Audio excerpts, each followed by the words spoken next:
नमस्कार बच्चों, मैं मुकेश शर्मा, लेक्चरर केमिस्ट्री, राजकीय पॉलिटेक्निक कॉलेज अलवर।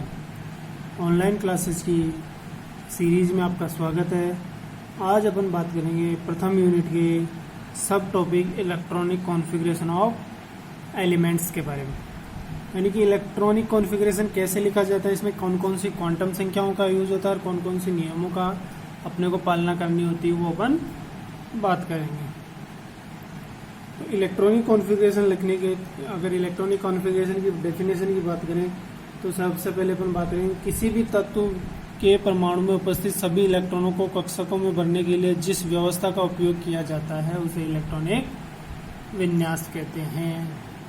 तो इलेक्ट्रॉनिक विन्यास की डेफिनेशन की बात करें अपन, किसी तत्व में के परमाणु में उपस्थित सभी इलेक्ट्रॉनों को कक्षकों में भरने के लिए जिस व्यवस्था का उपयोग किया जाता है उसे क्या कहते हैं अपन? इलेक्ट्रॉनिक विन्यास कहते हैं। किसी तत्व का इलेक्ट्रॉनिक विन्यास लिखते समय NL की पावर x से दर्शाया जाता है, यानी कि NLX द्वारा निरूपित किया जाता है। N यहाँ मुख्य क्वांटम संख्या है, L यहाँ द्विगुणित क्वांटम संख्या है और x क्या है? इलेक्ट्रॉन की संख्या। किसी भी तत्व का इलेक्ट्रॉनिक विन्यास लिखते समय अभाव सिद्धांत की पालना कीजिए। अभाव प्रिंसिपल जो अपन ने पिछली क्लास में अध्ययन किया था कि N+L का नियम, पाउली अपवर्जन का नियम, उंड का नियम और अधिकतम अर्धपूरित या पूर्ण पूरित कक्षकों के स्थायित्व का नियम, इन 3-4 नियमों की पालना करते हैं। तो अपन 1 by 1 प्रत्येक एलिमेंट का एक इलेक्ट्रॉनिक विन्यास लिखेंगे और समझेंगे कैसे इलेक्ट्रॉनिक विन्यास लिखते हैं। तो सबसे पहले अपन बात करेंगे हाइड्रोजन एलिमेंट की, जो जिसका एटॉमिक नंबर 1 होता है। 1 का मतलब उसमें कितने इलेक्ट्रॉन होंगे? 1 इलेक्ट्रॉन होंगे। अब अपन इसका ऑर्बिटल डायग्राम बनाएंगे। सबसे पहले तो ये न्यूक्लियस होगा, इसके चारों तरफ फर्स्ट सेल होगी और फिर सेकंड सेल होगी और फिर थर्ड सेल होगी और फिर फोर्थ सेल होगी। 1 से लेके 30 तक के एलिमेंट्स में, 1 से लेके 30 तक के एलिमेंट्स जो हैं उसमें 4 सेल का उपयोग होता है। तो जो अपनी मुख्य क्वांटम संख्या है, पहली सेल के लिए मुख्य क्वांटम संख्या इसके लिए 1 होगी, इसके लिए 2 होगी, इसके लिए 3 और ये 4। तो फर्स्ट सेल में जो पहली सेल है, फर्स्ट सेल में मैक्सिमम इलेक्ट्रॉन अपन 2n² से निकाल सकते हैं। तो 2n² फर्स्ट सेल की बात करेंगे तो n का मान 1 होगा, तो इसका उसके लिए हो जाएगा 2 × 1 का स्क्वायर बराबर 2। तो फर्स्ट सेल में मैक्सिमम कितने इलेक्ट्रॉन आएंगे? 2 इलेक्ट्रॉन आएंगे। अब अपन सेकंड सेल की बात करेंगे। 2 × 2 की पावर 2, तो ये हो जाएंगे 8 इलेक्ट्रॉन। तो सेकंड सेल में मैक्सिमम 8 इलेक्ट्रॉन आ सकते हैं। 8 इलेक्ट्रॉन आने के बाद क्या होगा कि जब 8 इलेक्ट्रॉन कंप्लीट भरे जाएंगे तो फिर थर्ड सेल में जाएंगे।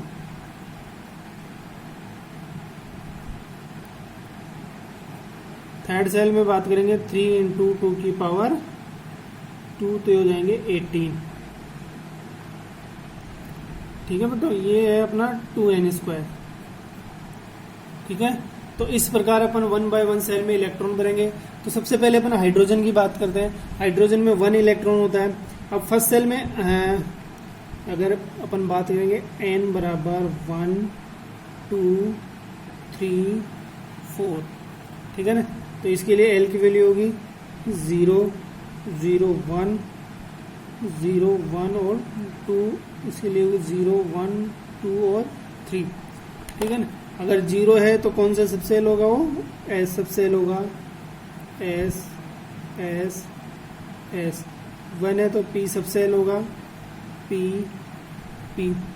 ठीक है, 2 है तो D सबसेल होगा और 3 है तो F सबसेल होगा। अब एग्जाम में कई बार क्वेश्चन पूछा है कि 1p क्यों नहीं होता? 2p तो स्टार्ट 2p से हो रहा है, 1p से नहीं, 1p क्यों नहीं होता? तो 1p इसलिए नहीं होता क्योंकि जब L की वैल्यू निकालते हैं तो वो L की वैल्यू जो द्विगुणित क्वांटम संख्या है वो L की वैल्यू निकालते हैं। तो L की वैल्यू क्या होता है? L की वैल्यू 0 से n-1 तक होती है। अगर L की वैल्यू 0 होती है तो S सबसेल होता है और एल की वैल्यू 1 होती है तो पी सब सेल होता है, 2 होती है तो डी सब सेल और 3 होती तो एफ सब सेल। अब पहले कोष की बात करें, हम फर्स्ट सेल की बात करें तो एन का मान 1 है तो उसके लिए एल की वैल्यू 0 आएगी। जब 0 है तो एस सब सेल होगा। अगर 1 होता है यहाँ पे तो पी सब सेल भी होता है, परंतु पी 1 है, आ ही नहीं रहा तो पी सब सेल होगा। तो इसीलिए कभी भी 1 पी नहीं होता। पी कहाँ से स्टार्ट होता है? सेकंड सेल से, डी थर्ड सेल से स्टार्ट होता है और एफ होता है वो फोर्थ सेल से स्टार्ट होता है। ठीक है, अब अपन हाइड्रोजन की बात करते हैं। सबसे पहला जो एलिमेंट है अपना फर्स्ट एटॉमिक नंबर वाला वो है हाइड्रोजन। हाइड्रोजन को एस से डिनोट करते हैं। इसमें 1 इलेक्ट्रॉन होता है तो 1 इलेक्ट्रॉन पहली सेल में जाएगा। ठीक है, पहली सेल के किस सब सेल में जाएगा? एस में जाएगा, तो इसका हो जाएगा 1s1। ठीक है, इसी प्रकार अगर मैं हीलियम की बात करूं, हीलियम का एटॉमिक नंबर 2 होता है। एटॉमिक नंबर 2 मतलब 2 इलेक्ट्रॉन है तो इसके 2 इलेक्ट्रॉन होंगे 1s2। ठीक है, अब मैं बात करता हूं हाइड्रोजन, हीलियम और लिथियम की। लिथियम को अपन Li से दर्शाते हैं। 3 इलेक्ट्रॉन होंगे 1s2। अब 1s सब सेल जो एस सब सेल है फर्स्ट सेल की वो कंप्लीट भर गई है। कंप्लीट भरने के बाद क्या होगा?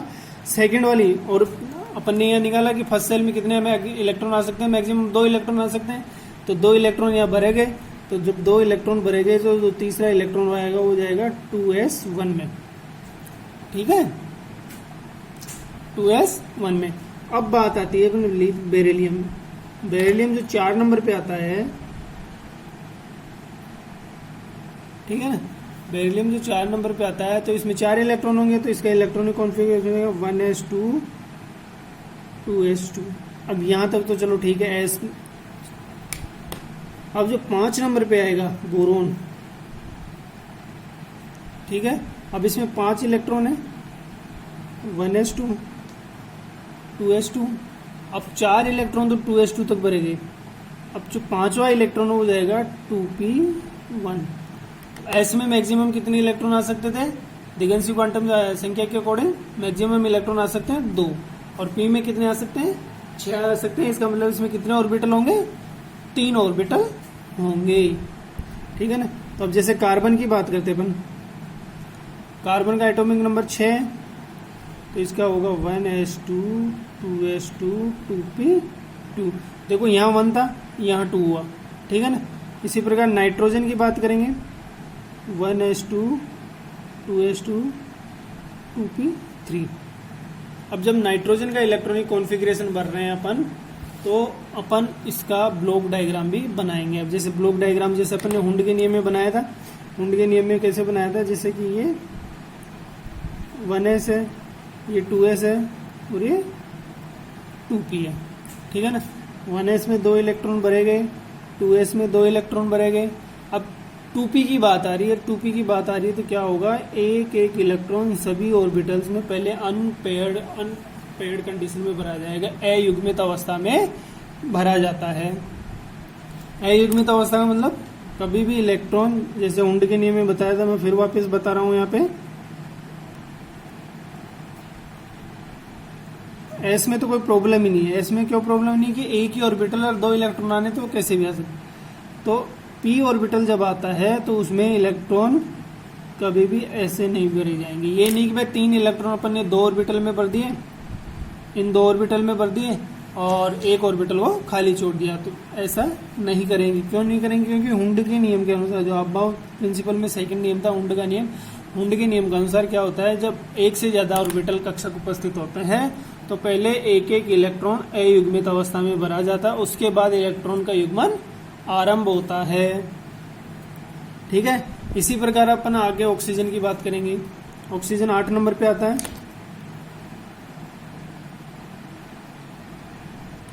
ऑक्सीजन 8 नंबर पे आता है। इसमें 8 इलेक्ट्रॉन होते हैं तो इसका इलेक्ट्रॉनिक कॉन्फ़िगरेशन होगा 1s2 2s2 2p4। ठीक है ना। अब जब पी में मैक्सिमम 6 इलेक्ट्रॉन भरे जाएंगे, यानी जब तक 6 इलेक्ट्रॉन भरेंगे, जब जैसे फ्लोरीन की बात करेंगे अपन, फ्लोरीन कितने नंबर पे आता है? 9 नंबर पे। तो इसका हो जाएगा 1s2 2s2 2p5। अभी एक इलेक्ट्रॉन हो रह सकता है, तो अपन बात करेंगे नियोन की। 1s2 2s2 2p6। अब देखो यहाँ पे फर्स्ट सेल में 2 इलेक्ट्रॉन आ गए और सेकंड सेल में 8 इलेक्ट्रॉन हो गए। ठीक है, यहाँ पे 2 इलेक्ट्रॉन आ गए और यहाँ पे 8 इलेक्ट्रॉन आ गए।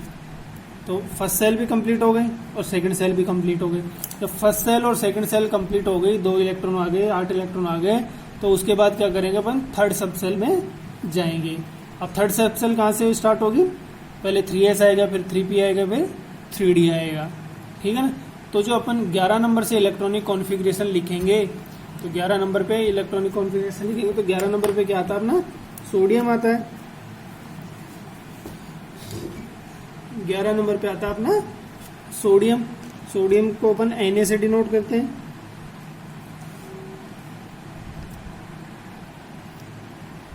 ठीक है, तो 1s2 हो गया, तो फर्स्ट सेल यहाँ कंप्लीट हो गई क्योंकि 2 इलेक्ट्रॉन आ गए। 2s2 2p6 सेकंड सेल यहाँ कंप्लीट हो गई क्योंकि 8 इलेक्ट्रॉन कंप्लीट आ गए। अब थर्ड सब सेल में 18 इलेक्ट्रॉन आ सकते हैं मैक्सिमम, जैसा कि मैंने ऊपर बताया था। मैक्सिमम कितने इलेक्ट्रॉन आ सकते हैं, 18 इलेक्ट्रॉन आ सकते हैं। और ये 18 इलेक्ट्रॉन किस प्रकार डिस्ट्रीब्यूट होंगे, sp d और sp d में डिस्ट्रीब्यूट होंगे। ठीक है ना। तो जब sp d में जब डिस्ट्रीब्यूट होंगे, जब अपन लिखेंगे सोडियम का इलेक्ट्रॉनिक विन्यास, तो 1s2 मतलब फर्स्ट सेल कंप्लीट हो गई। फिर आएगा 2s2 2p6 मतलब सेकंड सेल भी कंप्लीट हो गया, 8 इलेक्ट्रॉन भरे गए। अब जो 11वां इलेक्ट्रॉन है वो तीसरे सेल की एस सब सेल में जाएगा, तो 3s1 हो जाएगा। ठीक है। इसी प्रकार जो 12 नंबर पे मैग्नीशियम होता है, उसका इलेक्ट्रॉनिक विन्यास होगा 1s2 2s2 2p6 3s2। ठीक है। अब इसमें देखो फर्स्ट सेल यहाँ कंप्लीट हो गई, सेकंड सेल यहाँ कंप्लीट हो गई। अब जो तीसरी सब सेल है उसका एस सब सेल यहाँ कंप्लीट हो गया, 12 इलेक्ट्रॉन आ गए। अब इसके आगे जो एलिमेंट आएंगे उनके इलेक्ट्रॉन किस में जाएंगे, एस सब सेल कंप्लीट हो गए तो कौन सी सेल में जाएंगे, पी सब सेल में जाएंगे। ठीक है। जैसे 13 नंबर पे आता है एल्यूमिनियम आता है। ठीक है ना, एल्यूमिनियम आता है 13 नंबर पे। अब इसमें क्या होगा, 1s2 2s2 2p6 3s2 3p1। देखो ठीक है ना। अब यहाँ पे देखो फर्स्ट सेल यहाँ कंप्लीट हो गई, इसके 2 इलेक्ट्रॉन आ गए यहाँ पे 2। सेकंड सेल यहाँ कंप्लीट हो गई, इसमें 8 इलेक्ट्रॉन आ गए, 2 और 8 10। थर्ड सेल का एस सब सेल यहाँ कंप्लीट हो गया। ठीक है, कि एस सब सेल कंप्लीट क्यों हो गया, कि एस सब सेल में कितने इलेक्ट्रॉन आ सकते हैं मैक्सिमम, एस सब सेल में मैक्सिमम 2 इलेक्ट्रॉन आ सकते हैं और वो यहाँ भरे गए। जब एस सब सेल भर जाती है उसके बाद कौन सी सब सेल में जाएंगे, पी सब सेल में इलेक्ट्रॉन जाएंगे। अब यहाँ से एक एक इलेक्ट्रॉन पी में बढ़ता जाएगा। अब कब तक जब बढ़ता जाएगा, जब तक जब पी सब सेल में 6 इलेक्ट्रॉन नहीं हो जाएंगे। ठीक है ना। तो उसके बाद 14 नंबर का जो एलिमेंट है सिलिकॉन है, 14 नंबर पे सिलिकॉन आता है, तो इसका electron configuration 1s2 2s2 2p6 3s2 3p2। ठीक है ना। फर्स्ट सेल कंप्लीट हो गई यहाँ पे, सेकंड सेल एस और पी यहाँ कंप्लीट हो गई, थर्ड सेल का एस सब सेल यहाँ हो गया, पी में बढ़ता जाएगा। इसी प्रकार 15 नंबर पे आता है फॉस्फोरस। ठीक है। तो इसका इलेक्ट्रॉनिक विन्यास होगा 1s2 2s2 2p6 3s2 3p3। और 16 नंबर पे आता है सल्फर। तो सल्फर का इलेक्ट्रॉनिक विन्यास होगा 1s2 2s2 2p6 3s2 3p4। अब 17 नंबर पे आता है क्लोरीन।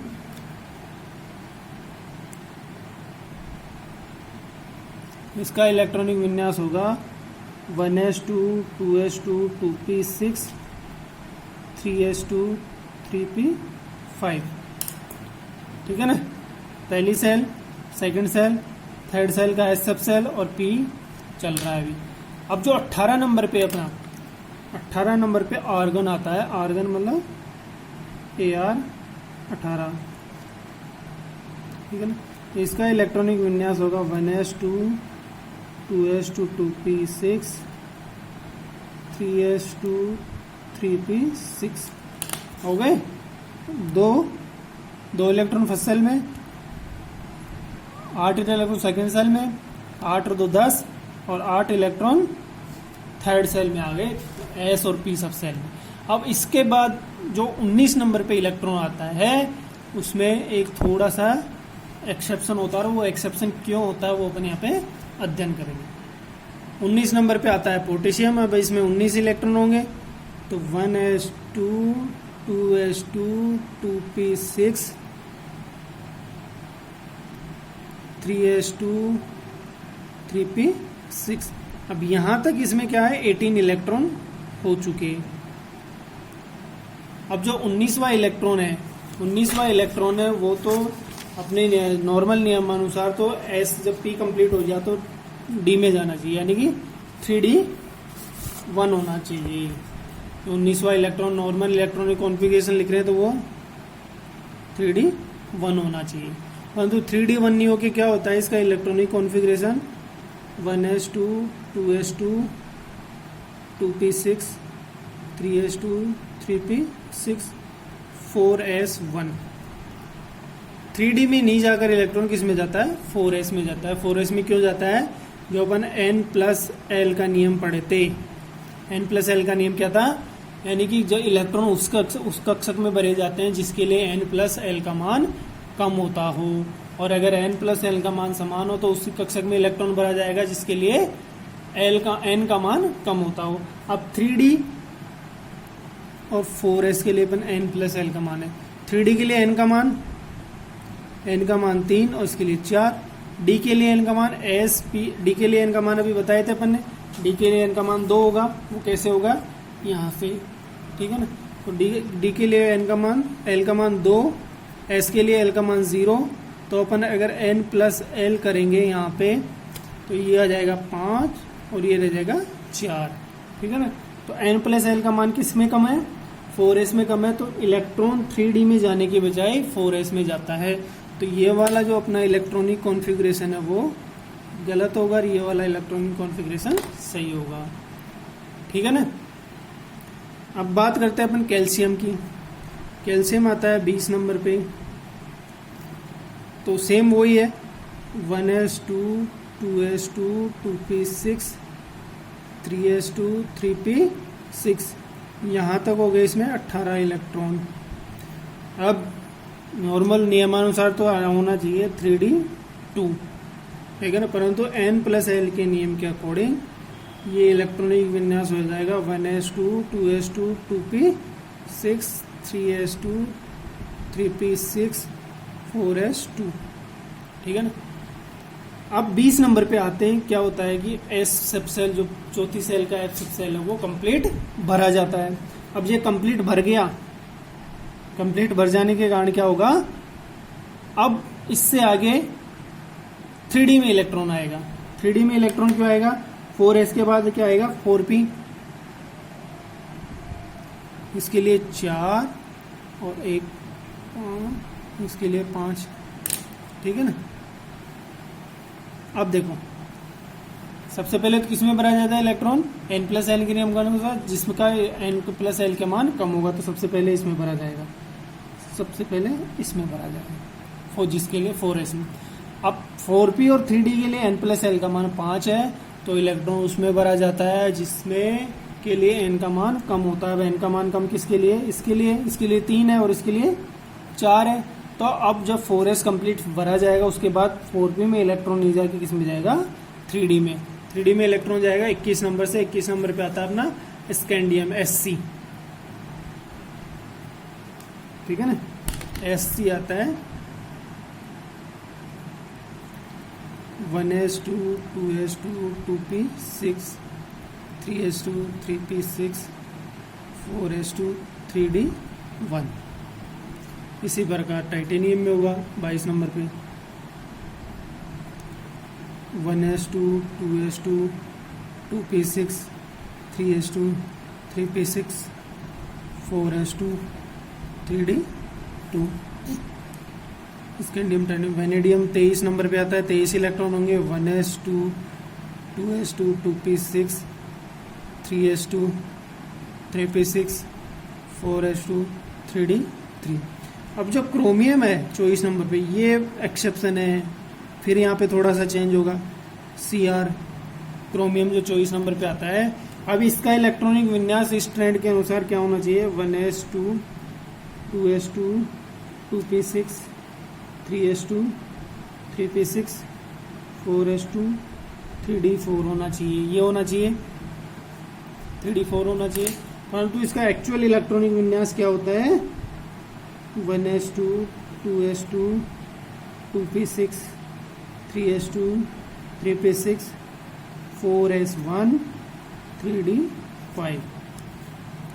S का एक इलेक्ट्रॉन D कक्षक में स्थानांतरित हो जाता है। D कक्षक में क्यों स्थानांतरित हो जाता है, क्योंकि अर्धपूरित एवं पूर्ण पूरित कक्षकों का स्थायित्व ज्यादा होता है। अब अपन यहाँ पे ब्लॉक डायग्राम बनाएंगे, यहाँ पे D का सिर्फ D का ब्लॉक डायग्राम बना के देखेंगे।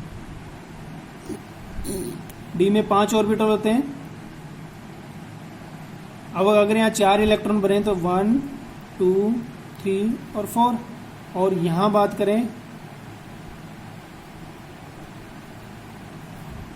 1 2 3 4 5, ठीक है ना।